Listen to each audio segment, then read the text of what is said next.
3, 2, 1. Hello, my name is Troy, and today we're going to be talking about PrEP. What if there was a drug that could eradicate HIV and AIDS?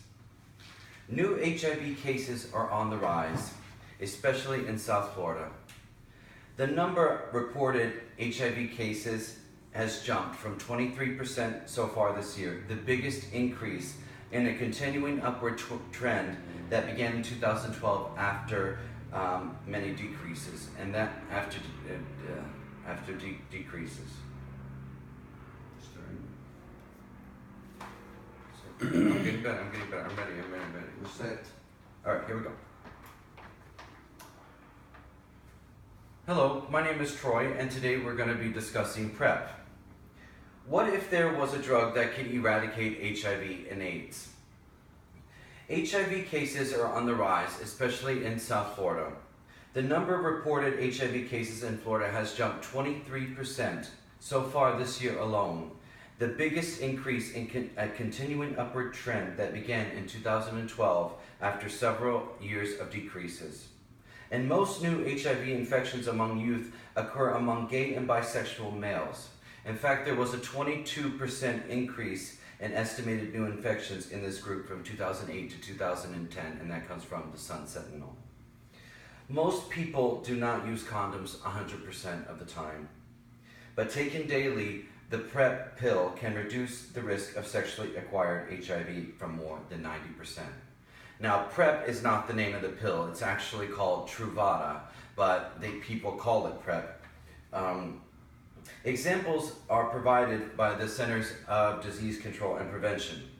Right now we have 1.2 million people that are living with HIV in the United States. 68% of them are men. Only 60% of gay men in 2015 knew they had it. So we have a lot of people that do not know their HIV status, and those are the people that are transmitting it to the HIV negatives around the community. Now, 86% of these people are white, and 63% of these people are Hispanic, and 54% are black. Those are the people that know that they have HIV. Now, what is PrEP? PrEP is a very controversial subject still. In fact, some gay people are against it, some gay people are with it, some people think it's a party drug, some people think it just gives people permission to have promiscuous sex.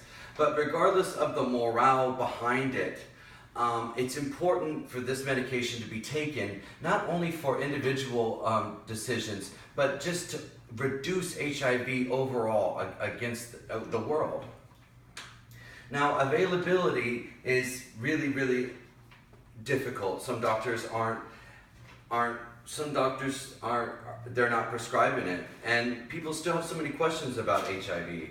You know, even in the straight community, are they scared? Isn't HIV a gay disease? Couldn't I give it to my wife? Can I get it from oral sex? I don't like condoms. I didn't use a condom with someone.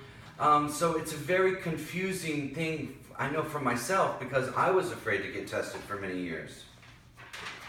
Now, we have to educate people, number one, and I don't see a lot of education, especially from this medication, because it's still so controversial. You don't walk down the street, you walk down the street and you see people advertising condoms, but they're not yet advertising this. Now, this medication is still relatively expensive.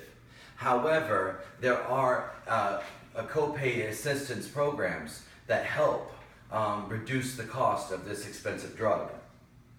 Now, the way we can get the word out so we can tell people that this is very important, especially if you're sexually active, is by legislation, education, and breaking stigma. Now, stigma is really terrible, because we have all these, judgments about, oh, you're sick, and oh, you're gross, I can't touch you. Even in the 80s, people were afraid to hug somebody with HIV. And it was really sad to see all these people left to die alone.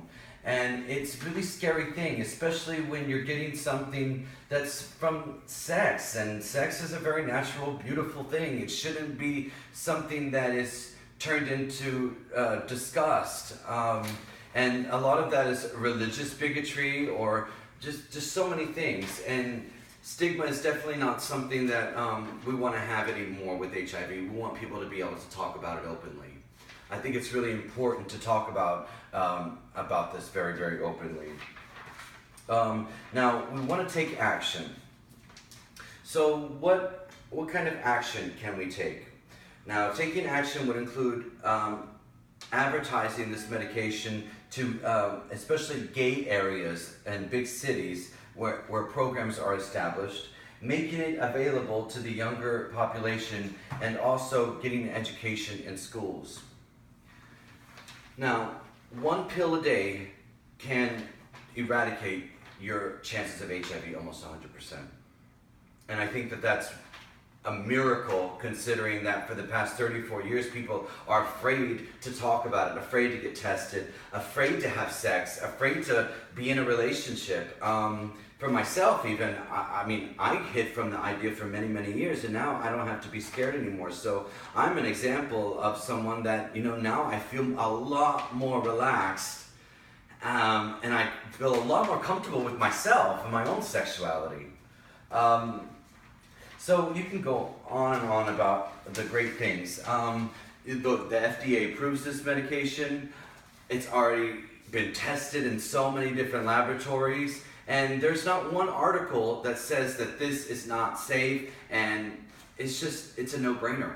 I think everybody should have access to this medication. I think this medication should be free. Needles and condoms are free.